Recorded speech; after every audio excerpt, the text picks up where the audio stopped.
Hello students, this side is Abhishek Van Goswami. Today I am going to discuss method of triggering a thyristor. Students आज हम IEC के 5th lecture में बात करेंगे method of triggering A thyristor. Thyristor को triggering या turn on करने की विधियाँ।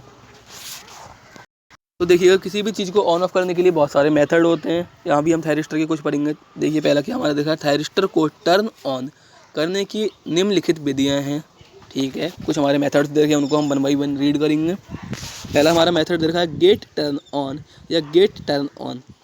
ठीक है, हिंदी इंग्लिश में ये सेम ही रहता है। इसका पहला हम पढ़ते हैं। देखिए यदि थायरिस्टर फॉरवर्ड वायस है, ठीक है, तो गेट तथा कैथोड के मध्य धनात्मक गेट वोल्टेज लगाने पर गेट धारा में वृद्धि से थायरिस्टर ऑन हो जाएगा।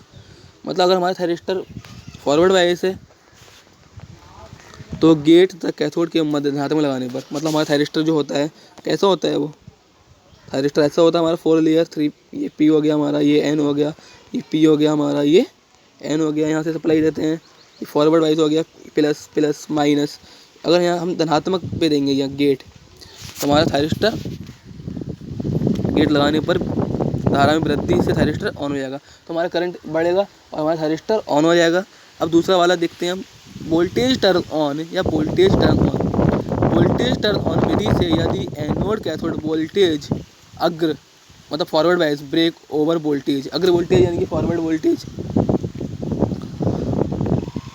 से अधिक है, मतलब फॉरवर्ड ब्रेक वोल्टेज से अधिक है, तो पर्याप्त क्षरण धारा, मतलब लीकेज करंट प्राप्ति होने लगती है। मतलब हमारा जो वोल्टेज चाहिए उससे ज़्यादा वोल्टेज है तो हमें लीकेज करंट प्राप्त होने लगता है, जिससे थायरिस्टर के टर्न ऑन हो जाता है। मतलब हमारा कोई भी लिमिटिंग वोल्टेज है उससे ज़्यादा वोल्टेज होने लगती है तो हमारा लीकेज करंट बहने लगता है, हमारा थायरिस्टर ऑन हो जाता है। परंतु इस प्रकार के टर्न ऑन मेथड का यूज निम्नलिखित कारणों से नहीं किया जाता। लेकिन इसके लिए बहुत सारे कारण दे रखे हैं जिसके लिए हम यूज नहीं करते, मतलब कुछ ड्रॉबैक या डिसएडवांटेज भी होते हैं इसके, इसलिए हम इसको यूज नहीं करते। देखिए क्या है, पहला हाई DI/dt होने के कारण थायरिस्टर खराब हो जाता है। मतलब हमारा DI/dt rate change in current होता है अगर बहुत ज़्यादा मात्रा में, तो हमारा थायरिस्टर खराब हो जाता है। अब थर्ड वाला की हम बात करते हैं। हमारा थर्ड वाला देखा है थर्मल टर्न ऑन या थर्मल टर्न ऑन। इसमें क्या होता है, यदि थायरिस्टर का तापमान बढ़ाया जाता है, देखो नाम से क्लियर हो रहा है यहाँ थर्मल टर्न ऑन, मतलब थर्मल का मतलब हीट से अगर उसको बढ़ाया जा रहा है, करंट को बढ़ाया जा रहा है, तो वो क्या होगा, थायरिस्टर का तापमान बढ़ाया जाता है तो इलेक्ट्रॉन होल्स युग्म की संख्या में वृद्धि होती है। मतलब जब इसका टेम्परेचर बढ़ाएंगे तो हम इसमें इलेक्ट्रॉन्स और होल्स की जो पेयर हैं उनमें वृद्धि होगी, जिससे लीकेज करंट क्षरण करंट में वृद्धि हो जाती है और दोनों ट्रांजिस्टर्स के करंट गेन α1 + α2 में वृद्धि होती है। ठीक है, तथा इनके योग α1 + α2 का मान 1 हो जाता है। मतलब दोनों में ट्रांजिस्टर α1 α2 में करंट में गेन होता है और दोनों का मान 1 हो जाता है, तथा थायरिस्टर टर्न ऑन हो जाता है और हमारा थायरिस्टर स्टार्ट हो जाता है। अब फोर्थ वाला देखते हैं dB/dt टर्न ऑन, मतलब टाइम के रिस्पेक्ट में वोल्टेज का चेंज होना।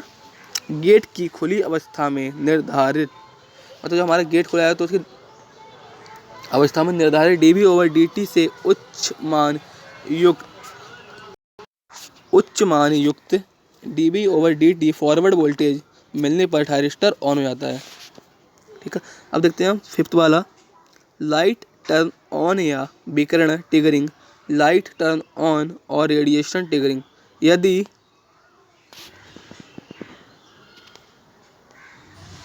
थायरिस्टर के गेट कैथोड जंक्शन पर प्रकाश रहा तो इलेक्ट्रॉन लीवर युग्म की संख्या में वृद्धि हो जाती है, तो थायरिस्टर टर्न ऑन हो जाता है। अब देखते हैं SCR ट्रिगरिंग परिपथ या SCR ट्रिगरिंग सर्किट। ये क्या होता है, SCR ट्रिगरिंग परिपथ यानी कि TC ट्रिगरिंग सर्किट, उसकी फायरिंग कहलाता है। और जो हमारा ट्रिगरिंग सर्किट होता है उसकी फायरिंग कहलाता है। फायर मतलब स्टार्ट करना है, उसको कुछ देना। SCR के द्वारा फायरिंग परिपथ का निर्माण, SCR के द्वारा फायरिंग परिपथ का निर्माण करने पर समय निम्न बातों पर ध्यान रखना चाहिए।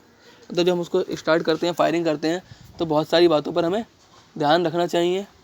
जैसे कि पहला पॉइंट हमारा दे रखा है, पहला पॉइंट हमारा क्या दे रखा है, उस उपयुक्त ट्रिगरिंग परिपथ का चुनाव करना। मतलब जो इसके लिए हमें एक जो ट्रिगरिंग परिपथ हमारा उसके लिए जो उपयुक्त होना चाहिए, सही होना चाहिए, जो परिपथ की आवश्यकता स्थितियों को अनुसार फायरिंग संकेत प्रदान कर सके। मतलब हमारा ट्रिगरिंग जो परिपथ है वो सही होना चाहिए, जो कि हमारी आवश्यकता के अनुसार ट्रिगरिंग या फायरिंग है उसको स्टार्ट कर सके। दूसरा पॉइंट देखिएगा, ट्रिगरिंग परिपथ मतलब ट्रिगरिंग सर्किट उस अधिकतम वोल्टेज तथा विद्युत धारा का निश्चित कर सके कि फायरिंग परिपथ द्वारा गेट को प्रदायक वोल्टता तथा धारा गेट के रेटिंग की अवस्था अधिक ना हो। मतलब ये हमारी वोल्टेज या करंट को भी निर्धारित कर सके, जो कि मतलब हमें उसे चाहिए उतनी रेटिंग दे जितना कि उसके रिक्वायरमेंट, जाकि ना कि ज़्यादा दे ना कि कम दे, उसको इक्वल कर सके। थर्ड पॉइंट हमारा है ट्रिगरिंग सर्किट द्वारा चयनित न्यूनतम वोल्टेज व धारा।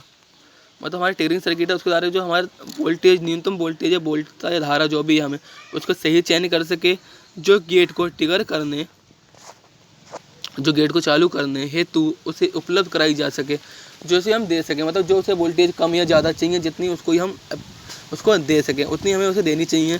सभी परिस्थितियों में SCR को निश्चित रूप से फायर कर सके, और जितनी परिस्थिति हमारी बनेंगी उसे SCR को स्टार्ट कर सके। इसमें 3 कंडीशन हम पढ़ेंगे। पहला है रेजिस्टेंस ट्रिगरिंग सर्किट, दूसरा RC resistance and capacitor triggering circuit, और तीसरा है UJT ट्रिगरिंग सर्किट। हम इन तीनों को 1 बाय 1 कल पढ़ेंगे। आज के लेक्चर में हम इतना ही पढ़ने वाले हैं स्टूडेंट्स। आप एक बार इसको देख लीजिए और समझ लीजिएगा। बाकी हम कल फिर मिलेंगे एक नए टॉपिक के साथ। Thank you.